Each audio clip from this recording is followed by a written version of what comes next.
آج کی دو بہت بڑی ڈیولپمنٹس اور دونوں کا تعلق براہ راست عدالتی معاملات یا عدالت ورسز حکومت پی ایم ایل این سے ہے۔ اس میں ایک تو اسپیکر قومی اسمبلی نے لیٹر لکھا ہے الیکشن کمیشن کو، اور انہوں نے اپنی طرف سے بڑے بھولے پن میں رہنمائی مانگی ہے، اور وہ رہنمائی یہ ہے کہ وہ یہ پوچھ رہے ہیں کہ جناب ہمیں یہ بتائیے کہ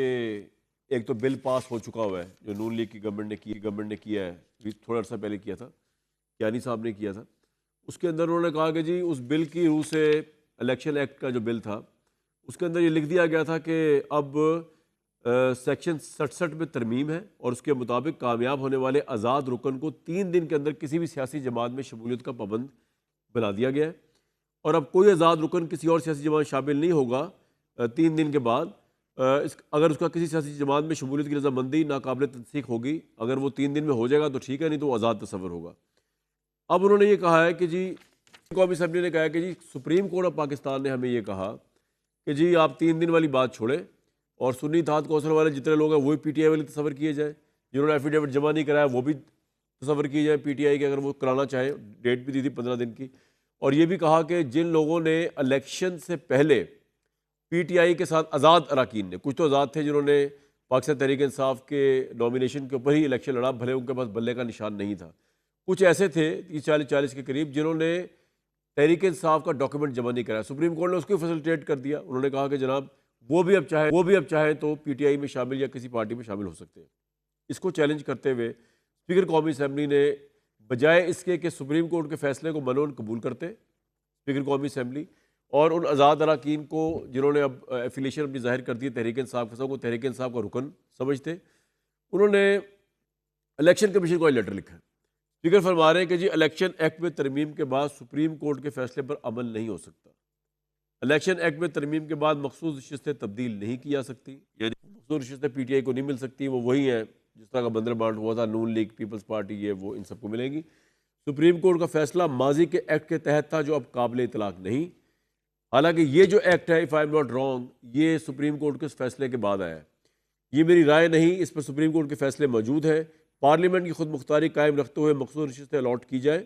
الیکشن کمیشن پارلیمنٹ کے بنائے گئے قوانین پر عمل درآمد کرے یا کرائے، الیکشن کمیشن پارلیمنٹ جمہوری اداروں اصولوں کی بالادستی کو یقینی بنائے۔ سپریم کورٹ کے فیصلے کے بعد پارلیمنٹ نے الیکشن ترمیمی ایکٹ 7 اگست کو منظور کیا،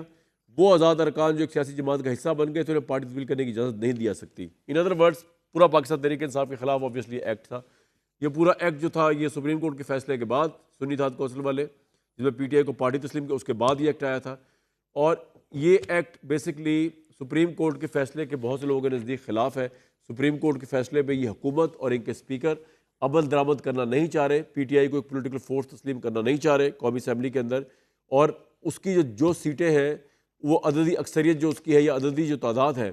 اس کو توڑ کر پی ٹی آئی کی وہ P M L N Peoples Party کو دینا چاہ رہے ہیں، کیونکہ آبویسلی اس کے بعد حکمران اتحاد کی سیٹیں بھی بڑھ جائیں گی، پھر جس طرح کی چاہے ترمیم کرنا چاہے تو مولانا کی بھی ضرورت نہیں پڑے گی۔ جنہوں نے یہ بل پاس کروایا تھا الیکشن ایکٹ کے اندر وہ بھی میرے ساتھ موجود ہیں، بلال اظہر کیانی صاحب ایم این اے ہیں پی ایم ایل این کے، بہت وارم ویلکم۔ بیرسٹر احمد پسوتا صاحب بھی موجود ہیں، اور ہمیں اظہر صدیق صاحب بھی جوائن کریں گے، کیونکہ آج اظہر صدیق صاحب نے جو ہے وہ پٹیشن دائر کی ہے پنجاب میں پاکستان تحریک انصاف کے اپوزیشن لیڈر کی طرف سے، اور انہوں نے اس میں کہا ہے کہ قرارداد مقاصد کا بھی انہوں نے ریفرنس دیا ہے۔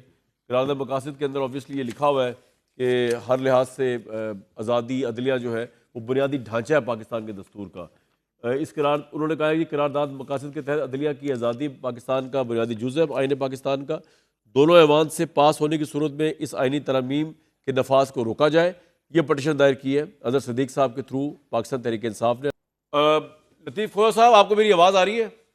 جی بالکل آ رہی ہے جناب، لاؤڈ اینڈ کلیئر۔ صاحب شکل سے آپ کی طرز گئے، لیکن چلیں اب آپ کی آواز پہ اکتفا کرتے ہیں۔ سر سوال یہ چل رہا ہے ادھر کہ ہمارے ساتھ جو بلال اظہر کیانی صاحب بھی بیٹھے ہوئے رکن قومی اسمبلی ہے پی ایم ایل این کے، یہ جو آج لیٹر لکھا ہے اسپیکر قومی اسمبلی نے، اور اس کے اوپر جو الیکشن کمیشن جو ہے عامر ہمارے جو بھائی عامر الیاس رانا صاحب وہ بتا رہے ہیں کہ ایک پٹیشن ایک متفق درخواست لے کے جا رہی ہے الیکشن کمیشن سپریم کورٹ کے پاس کہ جناب یہ تو ایک ترمیمی بل آ چکا ہے جس کے اندر لائلٹی اب چینج نہیں ہو سکتی اگر ڈیٹ گزر جائے۔ آپ کے نزدیک الیکشن کمیشن جو ہے اس پہ کنٹیمپٹ لگ سکتی ہے اگر وہ کسی صورت میں سپریم کورٹ کا فائنل فیصلہ نہ مانے، یا وہ کیونکہ آئینی ادارہ کنٹیمپٹ نہیں لگ سکتی؟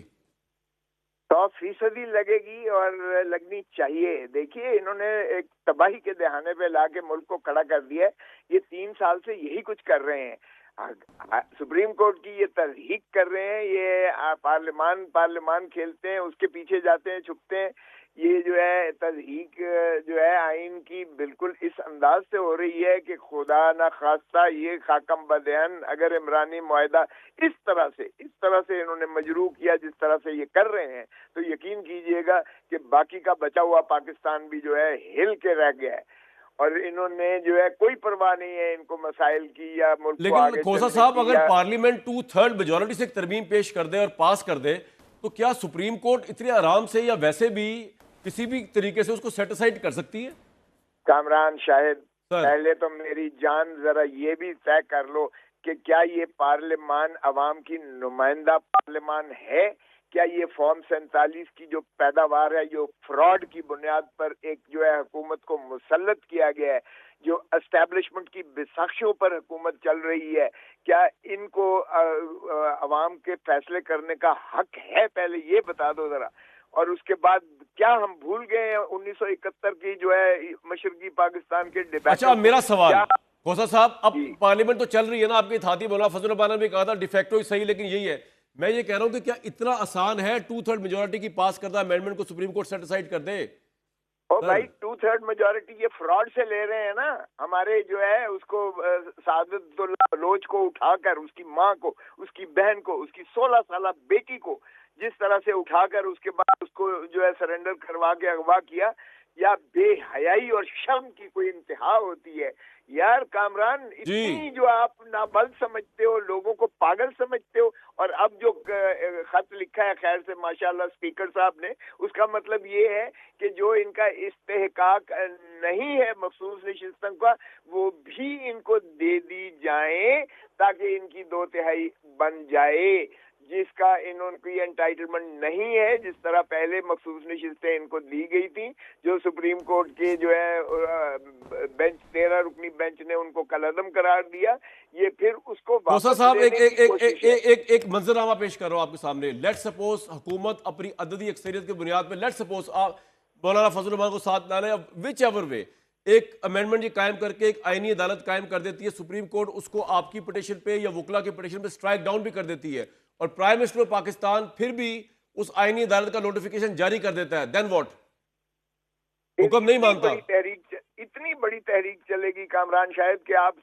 2006 اور 7 والی بھول جائیں گے, کیونکہ جو وکلاء یہ غلامی تسلیم نہیں کریں گے. عدالت کو انہوں نے جو ہے اسی طرح غلام بنا دیا ہے جس طرح انہوں نے نیب کو اپنی انجینئرنگ پولیٹیکل انجینئر, جس طرح انہوں نے جو الیکشن کمیشن آف پاکستان کو اپنی غلام اور باندی اور لونڈی بنا لیا ہے, جس طرح یہ خود اسٹیبلشمنٹ کے غلام اور ملازم بن چکے ہیں. یہ وکلاء برادری تسلیم نہیں کرے گی, نہ پاکستان کی عوام تسلیم کرے گی. خاکم بدہن اگر یہ ملک کو توڑنا چاہتے ہیں مزید تو یہ کر لیں. ایک بریک لوں گا جی میں.